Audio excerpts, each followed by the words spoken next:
Something fascinating is arising out of the barren deserts of Saudi Arabia. In early 2021, the Crown Prince of Saudi Arabia and de facto ruler of the country, Mohammed bin Salman, or MBS for short, revealed a project to the world that he called the Line. A linear city of gargantuan proportions that the Saudi kingdom would begin constructing in the remote northwestern corner of their country. The proposal would be built out in segments over a series of decades, and in its final form, the line is envisioned as consisting of two twin skyscrapers, each 500 meters tall, separated by a width of 200 meters, and running continually for a whopping 170 kilometers across the arid desert landscape, enclosing an open atrium between the two skyscrapers on the floor like a super long, fully enclosed walled city. To put the sheer scale of the ambition of this project into perspective, the height of each of the line's twin skyscrapers will be similar to the heights of some of the world's already tallest existing buildings, like the One World Trade Center and the Central Park Tower in New York or the Willits Tower in Chicago. But unlike any of those pre-existing buildings, each of the line's skyscrapers will run at about this height for 170 kilometers, about the same distance as New York City is to Wilmington, Delaware, or about the same length as the entire width of Connecticut from end to end, east to west, or about the same distance as Los Angeles is from San Diego, or for a European perspective, about the same distance as London is from Birmingham. Once it's completed, the Saudi government claims that the line will eventually be home to 9 million people, more than the population of New York City, and all contained within a supposedly super efficient floor space of just 34 square kilometers, which seems small in terms of land but is massive in terms of floor space within a building, because that's 29% more floor space than every single building in all 5 boroughs of New York City combined. And unlike New York City, or really any other city in the world today, the line has been advertised as being a completely car-free environment without any roads at all, where everyone living inside will be no more than a 5-minute walk from anything they would need or want on a daily basis. To get from one part of the line's 170-kilometer length to another, transportation for people and freight will be performed by a super-fast underground train running beneath the line that has been advertised as capable of traversing the entire 170-kilometer length in as little as just 20 minutes. While the entire structure has also been advertised as running completely on green renewable energy with 0 emissions. And then on top of all of that, the line has been further advertised as having flying robot taxis that'll whisk people away between destinations, robotic housemaids, an animatronic robotic version of Jurassic Park, an artificial moon, and a constant 24-hour surveillance system controlled by ubiquitous artificial intelligence. It has been advertised as nothing less than a complete revolution in urban design and the human living experience for the 21st century, while in reality, it is rapidly becoming one of humanity's greatest unmitigated disasters. Since it was unveiled in 2021, the effort to actually build the line has actually transformed into the single largest ongoing construction project happening anywhere on the planet, and it's likely already become one of, if not the, largest construction projects in human history. The Saudi kingdom has gathered together an army of excavators, trucks, and workers that are currently all hard at work, carving out millions of cubic meters worth of sand across the desert, where the line's foundation is expected to eventually be laid. All as MBS has compared the project's scope to the Egyptian pyramids and referred to it as a civilizational revolution. But as it's turned out, even for a kingdom that's as fabulously wealthy and powerful as Saudi Arabia, fully accomplishing a project of this magnitude and ambition is still probably just a bit too much to manage. The projected cost for finishing the line's total length of 170 kilometers has ballooned in price more than 10 times over again, from its initial projection of only $200 billion when it was revealed back in 2021 to current estimates from employees on the project today in 2024 of at least $2 trillion. And to put that price tag into perspective, that's roughly twice the size of Saudi Arabia's entire nominal GDP, and it's pretty comparable to the total annual nominal GDP of Brazil, a nation of more than 215 million people. And even then, the $2 trillion price tag circulating around today is widely believed to still be a massive underestimation by several independent analysts. When it was first announced in January of 2021, Saudi officials very optimistically claimed that the line's first residents of the 9 million total who would eventually call it home would begin moving into the structure by the first quarter of 2024, while they even further claimed that the first 16 kilometers of the line's total length would also be completed, and a whopping 1.5 million residents would all be moved into it just by the end of the decade in 2030, as work continued on building out the rest of the line's form in a modular process over the span of decades afterwards to the final end goal of 170 kilometers and 9 million people. But then, just a couple of months ago in April of 2024, the kingdom quietly released an update that significantly cut back on its initial optimistic ambitions for the line, with sources involved in the project's construction alleging to Bloomberg that the Saudi government now currently only plans for about 2.4 kilometers of the line's length to actually be completed by 2030 instead. A huge 85% reduction in the initial development target that had been set for that, while they also only expect that fewer than 300,000 residents will be living in the line by then, an 80% reduction in their initial target residents by 2030 as well. Despite these setbacks, however, Saudi government officials and the line's representatives continue to insist that the line is a long-term, multi-decade commitment of the kingdom that will continue being built out across the 21st century, all the way until the final version of 170 kilometers and 9 million residents is accomplished. It'll simply take them longer than they initially expected to get there, they say. But in only the first 4 years of the project's development, it has already been plagued by almost countless engineering, management, and financial mishaps that have substantially delayed its progress already, while many other people involved with the project and countless independent observers and analysts expect that the project is a completely unrealistic fever dream that has no possible chance of success at ever actually becoming a reality. And in order to understand the true scale of the line's absurdity and potentially even insanity, it helps to begin with the rise of the single man whose limitless ambition and ruthlessness is causing the entire project to happen in the first place: the Crown Prince of Saudi Arabia himself, Mohammed bin Salman, or MBS. MBS's father is the current reigning king of Saudi Arabia, King Salman. Salman himself is one of more than 100 children that were produced by Saudi Arabia's original founder and the country's first king, Ibn Saud. Ever since Ibn Saud's death in 1953, the Saudi kingdom has been continually ruled as one of the world's final remaining hereditary absolute monarchies, by 6 of Ibn Saud's own direct sons. King Salman himself is among Ibn Saud's youngest surviving children today, who was born in 1935 when his father was already 60, while Salman himself has 13 of his own children. King Salman is also turning 89 years old this year, and so as the generation of Saudi kings made up exclusively of Ibn Saud's own direct sons began aging out, it became clear in the 2010s that the next generation of Saudi kings would eventually have to be pulled from the pool of Ibn Saud's grandchildren next. King Salman ascended to the kingdom's throne in 2015 upon the death of his older brother Abdullah at the age of 90, and Salman quickly appointed his young 7th son, Mohammed bin Salman, as the acting deputy crown prince and the kingdom's defense minister. Within only 2 years from then, MBS managed to outmaneuver everybody else in the Saudi court and rapidly consolidated his own power, to the point where he managed to secure the position of Saudi Arabia's sole crown prince and heir apparent to the throne by 2017. By which point he was already widely viewed as the kingdom's de facto ruler at the young age of only 32 years old. He was later appointed by his father as the kingdom's acting prime minister, and he will inevitably succeed his nearly 90-year-old father as the nation's next king after he eventually passes. MBS is a young man who effectively rules a kingdom as its absolute monarch appointed by God himself, like Louis XIV did in France. But in the 21st century rather than in the 17th century. His absolute power and authority in Saudi Arabia today is within a country of 37 million people, an annual nominal GDP of more than 1.1 trillion US dollars that is similarly sized to Turkey or the Netherlands, that controls the 2nd largest known reserves of oil and the 6th largest known reserves of natural gas on the planet, and a sovereign wealth fund with assets of more than $700 billion.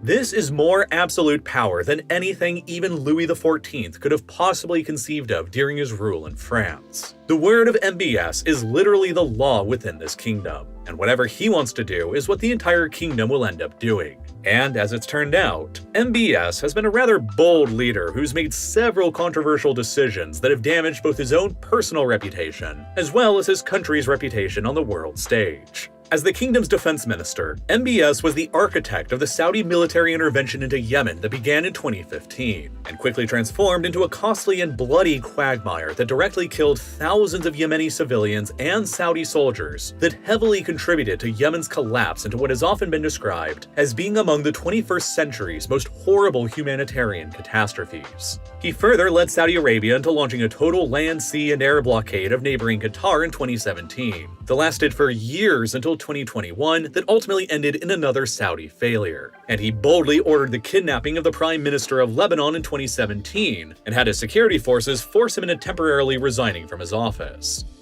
And on top of MBS's decisions in an absolute monarchy that have affected its reputation, Saudi Arabia is also a country that is highly overdependent on its massive oil resources for its current level of prosperity. Oil alone still accounts for roughly 40% of the kingdom's entire economy, in addition to about 87% of the Saudi government's operating budget revenue, and a whopping 90% of the country's total export earnings. Saudi Arabia is dominated by oil, and in a changing 21st century world where concerns about climate change and moving on from oil to renewable energy are ever increasingly growing trends, there is a cause for concern in the kingdom to diversify its economy away from its presently huge oil dependency to better safeguard its future. So, naturally, after he assumed de facto power in the kingdom, MBS moved quickly to address this concern about diversifying Saudi Arabia's economy away from oil, and he believed that the best way to do that was by encouraging the development of a brand new kind of tourism in the country. As the location of the two holiest sites in all of Islam in Mecca and Medina, Saudi Arabia had long been the site of a large number of religious tourists who came from the rest of the Islamic world for their Hajj pilgrimage to Mecca.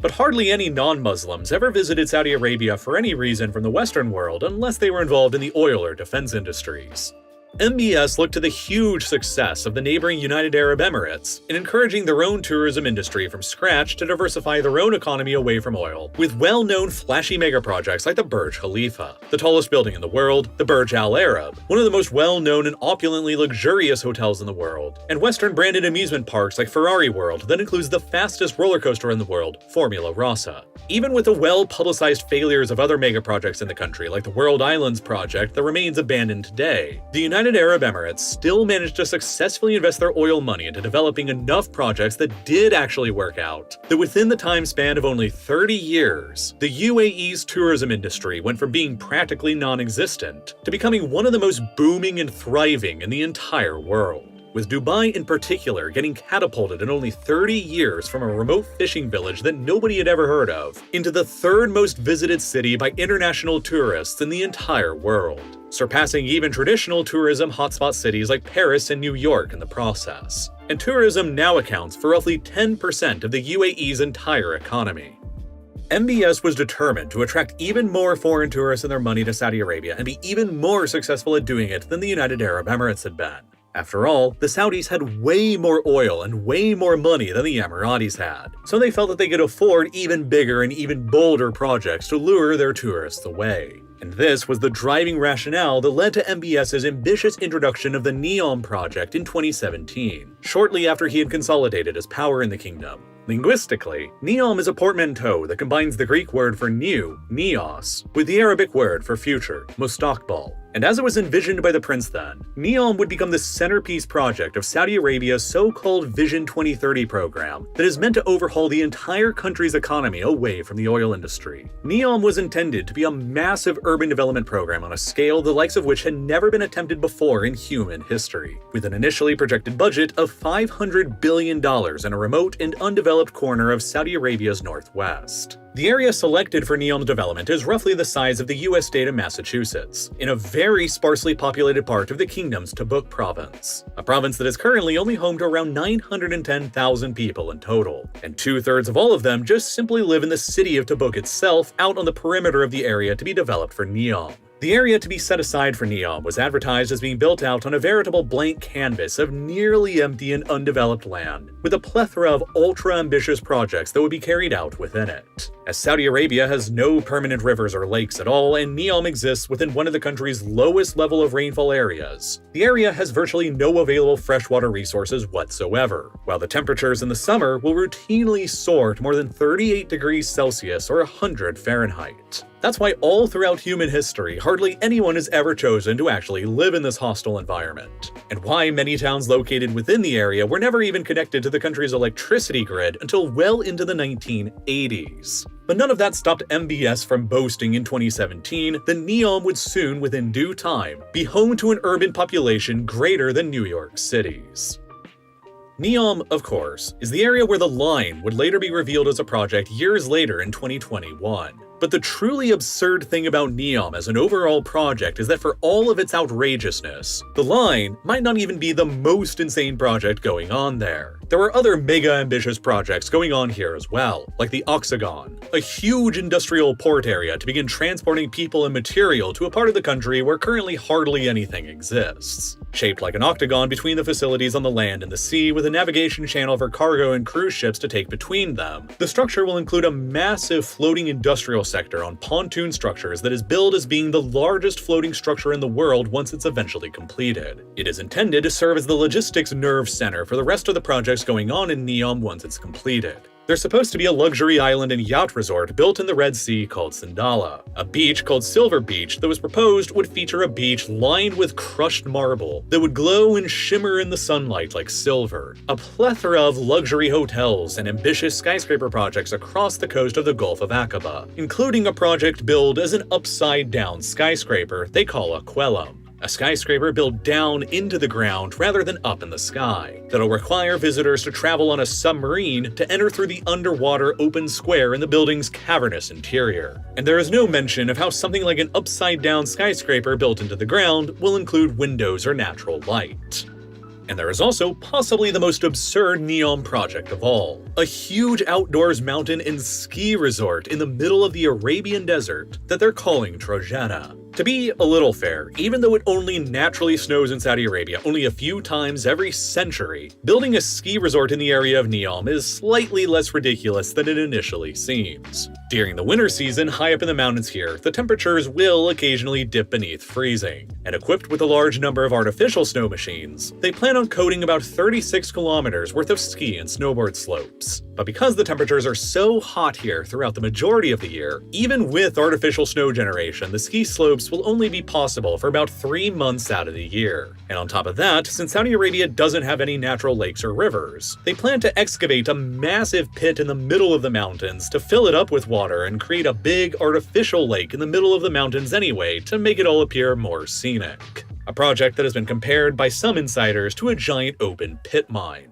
But despite all of this, the Neom Ski Resort has already apparently been selected to host the 2029 Asian Winter Games, the first time that these winter sport-focused games will ever be hosted in the Middle East.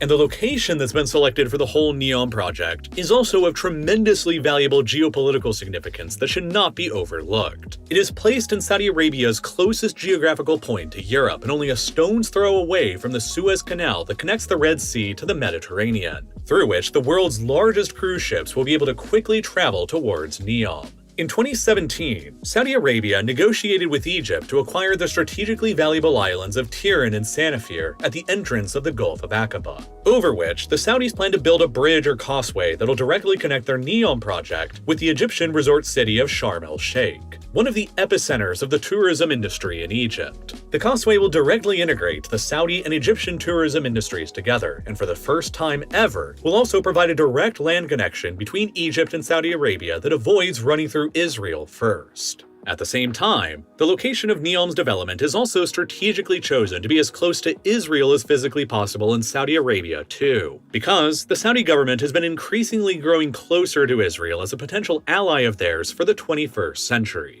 Both countries consider Iran to be their primary geopolitical enemy. Both have long histories of being heavily supported by the United States. And other than Turkey, the two countries have the largest economies in the Middle East as well. Neom's location so close to Israel is therefore deliberately planned to further connect and integrate the Saudi and Israeli economies together, in order to facilitate their growing cooperation against their mutual enemies, Iran and its axis of resistance across Yemen, Iraq, Syria, and Lebanon. but as a sign of what kind of country NEOM was being developed in. Within only days of MBS announcing the project in the Ritz-Carlton Hotel of Riyadh, he transformed the entire hotel into a 5-star prison, where he had his security forces forcibly round up and imprison hundreds of members of his own royal family, along with various political and military officials in what MBS self-labeled as an anti-corruption purge. The Ritz-Carlton quit accepting new guests. Guests who were already staying at the hotel were informed that they needed to leave, and thousands of the imprisoned officials' bank accounts were frozen and seized, from which about $107 billion worth of financial assets were reported by MBS to have been seized and returned to the government's treasury. One of NEOM's most outspoken critics of all early on was none other than Jamal Khashoggi, a Saudi journalist and dissident who fled the country in 2017 and was a columnist for The Washington Post. Here he is criticizing the NEOM project in March of 2018. NEOM project, this futuristic city that he is planning to invest $500 billion in it. What if it goes wrong? It could bankrupt the country. But no one's allowed to criticize it. But no one allowed to write an objective piece in any newspaper saying NEOM pieces. It was only 7 months after he made these comments that Jamal Khashoggi walked into the Saudi consulate in Istanbul, Turkey, and was never seen again. The American CIA would later release a damning report that concluded that MBS had personally ordered a hit squad to murder and dismember Khashoggi within the confines of the consulate building, which dramatically worsened MBS's international reputation as a cold-blooded killer and greatly heightened tensions between Saudi Arabia and the West. A Saudi Arabia with a man in charge who orders the assassinations of his critics in a government that heavily restricted the rights of women in the LGBT community and that carries out the third highest number of executions in the world, the majority of them through medieval-style beheadings, was not exactly a place that a large number of Western liberal-minded people had a huge desire to go and visit as a tourist, nor a place that many Western investors were comfortable parking their money in. So, in order to try and amend his own tainted reputation and improve Saudi Arabia's image to the world more broadly, MBS began introducing a series of social reforms to the country that finally enabled women to drive, eliminated the mandatory burqa for women to wear in public, granted women the right to enter the workforce en masse, and removed the restriction on women needing to have a male guardian just to leave their homes. And in 2021, they even opened the very first beach in the country that allows women to wear bikinis and walk around in them during the day. And just last year in 2023, for the first time ever, the Saudi Tourism Authority website updated its frequently asked questions page to clarify that LGBT visitors were actually welcome to visit the kingdom. But all on their own, these social reforms were not considered enough by the government to actually encourage Western tourists to come and visit the country. They needed to come and see something, and MBS decided that NEOM needed an even bigger, even bolder, and even more ambitious project than anything that had been announced beforehand, to bring the wealthy Western tourist to the country that he so craved to help the kingdom diversify away from its oil dependency. And this was the context and the rationale behind MBS's announcement of the Line project within NEOM in January of 2021. And how we got to the point where we are today, 3 years later, with the line seemingly under construction within NEOM to the tune of several $100 billion already. Now, let's go through a few of the line's most notable problems one at a time that makes most people outside of MBS and his inner clique doubtful that it'll ever actually be finished or useful for anyone outside of the consultants who are being paid to draft up the plans for it.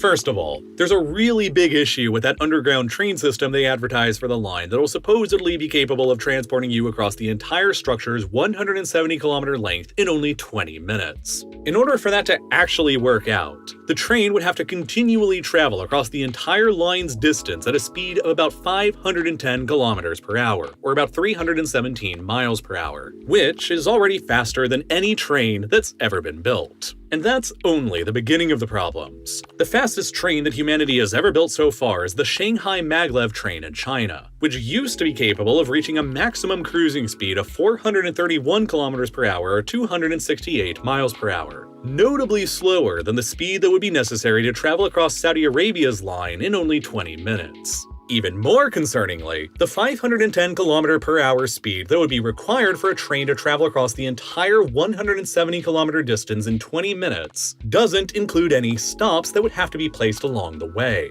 With 9 million people projected to be crammed inside of the line with no cars or roads, the demand for the train to travel from each of the line's ends would inevitably be very high. In a paper written for the journal Nature's Urban Sustainability section, the mathematician Raphael Pietro Curiel and physicist Daniel Condor suggested that the biggest problem of the linear city's design would be the massive distances involved with the structure. If you selected any two people at random in the line who might be friends or relatives who wanted to get together in person, they would, on average, be about 56 kilometers or 35 miles apart from one another. They showed that in comparison, an actual city with a similar population as the line's 9 million people like Johannesburg would have any two random residents be separated by only about 34 kilometers or 21 miles instead. This is why the line's designers came up with the idea for the super high-speed rail line running beneath the structure. But Pietro Curiel and Condor argued in their paper that in order for all 9 million car-free residents of the line to be within walking and elevator distance of a train station, the line would need to have somewhere around 86 different train stations placed along the route. And then, if you had most of the trains stopping at each and every one of the dozens and dozens of stations along the way, the journey from one end of the line to the other would inevitably take significantly longer than only 20 minutes. And the speeds of the trains would never approach what they could actually be capable of. To make matters even worse, a linear designed city and train network would, by design, only have a single point of failure. If a fire or an accident broke out in just one section of the line, then the entire train system would break down and fail, and transportation from one end to the other would become impossible until the situation was resolved. To mitigate many of these issues, Pietro Curiel and Condor, along with many other mathematicians, architects, and analysts, have suggested that the design for the line would become infinitely more efficient and better if it evolved from a linear design into a circular design instead. If the twin skyscrapers were built to the same height and the same width, with the same ground-level atrium between them in the exact same floor space, but only built in a circle, then the circle's diameter would only have to be fewer than 7 kilometers wide, or only about 4 miles. At that point, any two random people in the circle would only be about 2.9 kilometers or 1.8 miles apart from each other, more than 10 times closer together than they would be in the linear structure, which would eliminate the need for the high-speed rail entirely, since everybody would be within walking distance or a short bicycle or bus ride away from everyone and everything else in the structure. But alas, Saudi Arabia is an absolute monarchy that isn't governed by what makes the most sense. And the soon-to-be absolute monarch himself isn't interested in building a circle.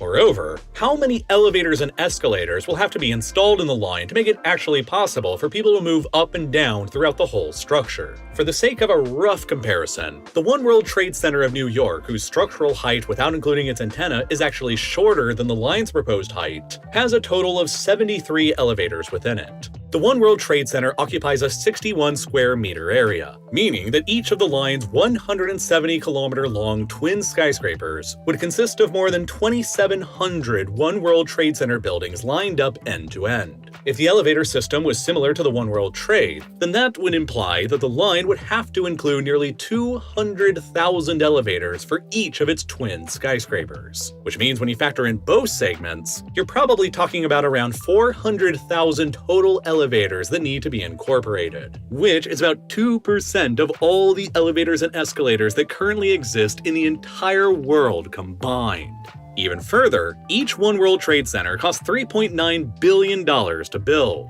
So, if you're talking about building more than 5,000 of them for the line's two parallel skyscrapers, you're talking about a potential budget that runs up to more around $21 trillion to actually finish the entire thing out as currently envisioned. And One World Trade doesn't even have the insane train system, the artificial moon, the animatronic Jurassic Park, and all the other crazy things that are advertised as being present in the line. And on top of these problems, just to even begin the construction of the project in the first place, hundreds of thousands of workers have to somehow be brought in here to the remote construction site, while an entire city's worth of infrastructure has to be built up from nothing just to support them to even begin building Neom. Since, as it currently stands, the closest major city to the Neom development site, Tabuk, is about a 2-hour drive away. It's therefore been reported by insiders that Neom is planning on spending at least $5 billion just on developing the housing in the region for all of Neom's construction workers. And that's before any progress on all the megastructures in Neom has even begun. Then, once the construction on the mega projects like the line eventually do begin, the outrageous demands for materials to build them, like steel and glass, might end up becoming so enormous that they could drive up entire global prices for the materials in use. I mean, in terms of floor space for the line alone, we're talking about building out 29% more floor space than every single building that currently exists in New York City combined. You're literally talking about building out an entirely new New York City's worth of building material, and then 29% more on top of that. So of course it's going to raise global prices for these materials in the process and raise the price for the entire project as well, which will make it even more difficult to ever actually finish. And on top of those problems with just building the thing, it might also just not end up really being a very desirable place to live in, even if it does somehow actually get finished. For 170 kilometers, there will be nothing outside of the line structure other than vast, inhospitable desert in every direction. Meaning there will be nowhere to go and nothing to really do on a day-to-day basis outside of the confines of the line's megalithic walls. Sunlight will inevitably struggle penetrating down into the 170-kilometer-long atrium at the ground level, wedged in between the two high walls of the structure, which will make living down there feel dark and drab like life must have felt at the bottom of the Kowloon-walled city in Hong Kong back when it used to exist in the 1980s. It's also been reported that architects on the project have apparently struggled with making different neighborhoods in the line feel distinct and unique enough so as not to make the entire 170-kilometer-long thing all feel like a claustrophobic, repetitive, and monolithic rectangle. There were serious concerns about how fire trucks and ambulances will be capable of getting around a 170-kilometer-long walled city that doesn't have any roads or space for any vehicles. Will they try making all the fire trucks and ambulances flying vehicles like helicopters whooshing through the line's interior between the two skyscrapers like their advertised flying robo-taxis? Will firefighting helicopters flying through the line's atrium even be useful or capable at putting out fires within the building at all? And how will residents ultimately feel about being contained within a building without any personally owned transportation, under the constant watchful surveillance of the Saudi government? Saudi Arabia has advertised the NEOM and the line will consist of ubiquitous artificial intelligence systems, which essentially means constant mass surveillance and facial recognition technology of everyone inside 24 hours a day by a regime that is well known to dismember and behead its critics. Just last year in 2023, Human Rights Watch reported that Saudi Arabia sentenced a man to death, most likely by beheading, simply due to his peaceful anti-regime posts he made to his Twitter account with only 10 followers. Saudi Arabia claims the NEOM will be fully legally separated from the rest of Saudi territory with a completely separate legal system and even what's been called a digital border that'll regulate access to and from NEOM only to those who have the proper authorization, likely with facial recognition technology directly incorporated. They advertise that a newly created legal entity called the NEOM Authority will be created to govern over the region, but the head of the NEOM Authority will still be appointed directly by the Saudi king. And that will almost certainly be MBS himself very soon once his nearly 90-year-old father passes on from this world. And at the age of only 38 right now in 2024, MBS could conceivably stay on the throne of Saudi Arabia as the kingdom's absolute monarch, and the man ultimately in charge of NEOM as well for the next half a century into the 2070s if his life expectancy turns out to be anything like his father's and uncle's before him. Would you entrust your security and safety in this kind of system?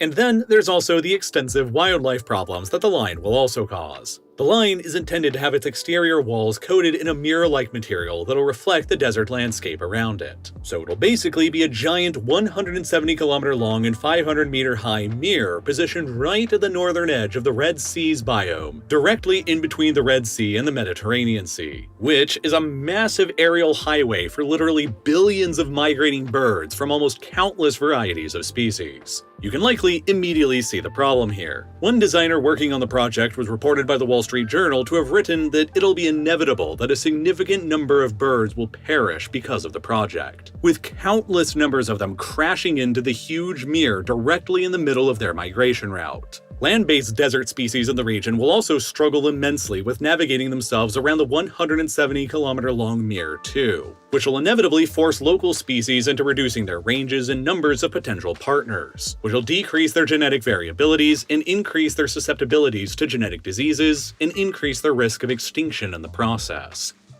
There's also the sheer problem of acquiring enough water for the 9 million residents of the line to survive and live the luxury lifestyle within that they will expect. Remember that the area around the line where the construction is taking place has virtually zero freshwater resources at all to speak of, with no natural lakes or rivers and some of the lowest levels of rainfall in a country that is already notoriously arid. The only possible solution for acquiring water for all these residents in the line will be a massive desalination project, with numerous newly built desalination facilities along the coasts of the Gulf of Aqaba and the Red Sea that'll transform enormous volumes of salty ocean water into potable freshwater. But desalination carries with it multiple problems of its own. It's considered to be highly environmentally destructive for one thing, because as it separates the salt and the brine from the ocean water, it withdraws the water, but it pumps the salt and the brine right back out into the ocean from whence it came, which, over time, dramatically raises the saltiness of the ocean water around the desalination plants, which is terrible for pretty much all of the region's aquatic life. Desalination plants also require an enormous amount of energy to actually keep running, and since NEOM advertises that they'll be completely carbon neutral and run entirely on renewable energies, they'll almost certainly be left with no other choice but to rely on creating nuclear power plants to power at least some of the energy that their desalination plants will require. During their recent negotiations with the United States on potentially extending their diplomatic recognition of Israel, the Saudis have suggested that they would be willing to do so if Washington agreed to give them their nuclear energy technology first, likely intended to be used for their desalination ideas at NEOM. But the Americans have been pretty wary about giving the Saudis their nuclear energy technology, because they worry that it could give the Saudis the ability to create a homegrown nuclear bomb as well, an action that they would almost certainly try and take in response if the Iranians ever developed a nuclear weapon first. And then there are simply the unbelievable financial costs and setbacks associated with the line's construction as well. According to inside sources that reported to the Wall Street Journal, the first 2.4 kilometers or 1.5 miles of the line alone that the Saudis currently expect to be finished by 2030 will cost them more than $100 billion to finish. And they initially projected in 2021 that building out the entire 170-kilometer-long structure would only cost them $200 billion. Insider sources involved on the project currently report that they expect the ultimate price tag for finishing the line will be, quote, well in excess of $2 trillion, and will almost certainly be significantly above even that. And it's not just the price of the line within NEOM that's been rising either. The projected cost of developing the Trojena ski resort in NEOM has also more than doubled over just the past 2 years, to a current estimated cost of more than $38 billion. While a real estate advisory firm called Knight Frank, based in London, estimates that after 7 years from when NEOM was first announced to the world in that Ritz-Carlton hotel in Riyadh back in 2017, the Saudis have already signed over $237 billion worth of construction contracts in NEOM so far. And they have very little to actually show for any of it yet, with essentially just a big 60-mile-long scar they've carved across the desert landscape that is only visible by satellites from space, and a few royal palaces and golf courses in the area for MBS and the royal family to enjoy themselves. Imagine, just for a moment, what $237 billion worth of investments could have done for Saudi Arabia's already existing major non-religious cities like Riyadh, Jeddah, or Dammam, rather than attempting this new project in the middle of a mostly empty desert. Somebody is enjoying the hundreds of billions of dollars worth of Saudi government money gushing into NEOM, and it's probably the people connected in the government and the royal family who own the construction companies getting awarded all of the contracts, rather than the everyday Saudi people. And I say that the area around NEOM is mostly empty because it never was entirely empty. The area around the line and within NEOM is home to the members of the indigenous Huaytat tribe, up to 20,000 of whose members are currently facing potential displacement and eviction because of NEOM's development. Armed Saudi officials have been tasked with going house to house in the area with eviction orders and compensation packages to those affected. But the compensation packages offered have reportedly been very low, as little as just $266,000 for larger properties and as little as only $27,000 for smaller, simpler homes, which is less than the monthly salaries of several of NEOM's hired foreign consultants who have reportedly been fetching completely tax-free salaries as high as $700,000 to $900,000 a year. Some of these eviction orders have turned into gunfights as locals have resisted, which included a man named Abdul Rahim al-Huwaidi, who was killed by Saudi security forces in the area in 2020, as he reportedly attempted to forcefully resist his eviction. Since then, it has been reported that Saudi security forces in Neom have been given the authority to utilize lethal force during their evictions, while the British-Saudi human rights group called Al-Qist has reported that dozens of locals who have resisted eviction have been arrested, and 5 of them have been sentenced in Saudi courts to execution, and are currently sitting waiting on death row. And all of these rapidly ballooning costs and human rights concerns are extremely problematic for the Saudi government because, so far, they have been the ones funding the entire project as a sort of proof of concept, with the hope and idea that foreign investors would help out funding the rest of the project once they realized how great of an idea it was. But as the cost estimates continue skyrocketing into the territory of fever dreams, that prospect becomes increasingly unlikely. Even the entirety of Neom's officially estimated cost back in 2021 of $500 billion was 50% more than the entire Saudi government's annual operating budget, and well over half of the value of the entire Saudi sovereign wealth fund that only has about $700 billion in total net assets. And out of those $700 billion worth of assets, only $15 billion were reported to be in the form of liquid cash as recently as September of 2023, the lowest level seen in the fund since data on it first became available in 2020. Without attracting foreign investment, Saudi Arabia has no clear method to actually pay for all of the uber-ambitious projects going on in Neom like the line. They can try and continue partially funding it with the hope of attracting foreign investors later by selling off shares in the country's crown jewel, the state-owned oil company Saudi Aramco. Or they can hope for higher oil prices and higher profits and collude with other major oil-producing nations like Russia and fellow OPEC members to restrict global production to increase global prices. But that relies on long-term participation from foreign countries who might not be forever incentivized in keeping their own oil production targets low.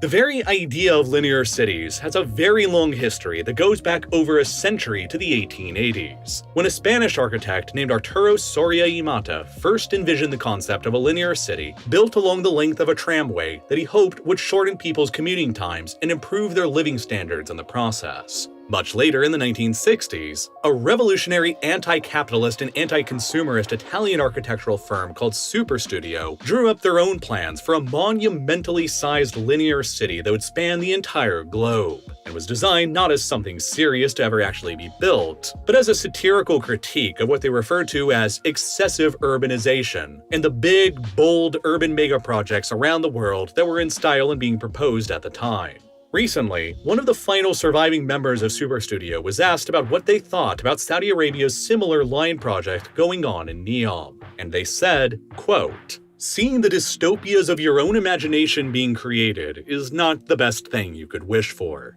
And I think that sums up the entire line project better than just about anything else ever could. When the news broke in May last month that Saudi security forces had been given authorization to use lethal force to clear the land of people for Neom and the line's development, the story got picked up and covered by a dozen different news sources, and the reporting on it was pretty heavily biased, with 70% of the articles written about it all coming from left-wing sources and only 30% of the reporting coming from right-wing sources. And if you compare the headlines between them, you'll start to see something interesting in some of the framing. From this left-leaning source, you have a pretty sensational headline saying Saudi forces permitted to kill anyone who resists the eviction to make way for futuristic Line City, and have already started. Well, from this right-leaning source, you also have this pretty different reading headline saying, Saudi Arabia forces told to kill to clear land for incredible new £803 billion city, with the left-wing source asserting that the killings by Saudi forces have already begun, and the right-wing source only saying they've been told to kill and referring to the Neom project as incredible. All of this is possible with today's sponsor, Ground News, a website and app developed by a former NASA engineer on a mission to give readers an easy, data-driven, objective way to read the news. Every story comes with a quick visual breakdown of the political bias, factuality, and ownership of the source's reporting, all backed by ratings from 3 independent news monitoring organizations. Let's go back to that story on the Saudi security forces. Not only do you get the political bias and headline comparison, but you can also see the reliability of the reporting outlets as well as the ownership information. For this story, 42% of the reporting outlets are owned by media conglomerates. You can even get a specific breakdown of the differences between left and right reporting using their bias comparison feature. And one of my favorite features is their blind spot feed, which highlights stories that are being disproportionately covered by one side of the political spectrum. This feature recently showed me that if you lean left, you likely would have missed out on this story about Donald Trump giving very serious consideration to granting Julian Assange a presidential pardon if he wins re-election in November. And conversely, if you lean right, you likely would have missed out on this story about how human rights experts are urging FIFA to more heavily scrutinize Saudi Arabia ahead of the country's bid to host the 2034 FIFA World Cup. I really strongly believe that it's super important we understand how our current partisan media environment operates, and the impact that it might have on our politics so that we can engage in constructive dialogue, break out of unproductive echo chambers, and maybe even challenge some of our own assumptions in the process. And best of all, they're currently offering 40% off of the Ground News Vantage plan, which gives you unlimited access to all of their features. So go to ground.news/RealLifeLore, click the button here on screen, or follow the link down below in the description to subscribe for only $5 a month and help an independent news platform working to make the media landscape more transparent. And as always, thank you so much for watching.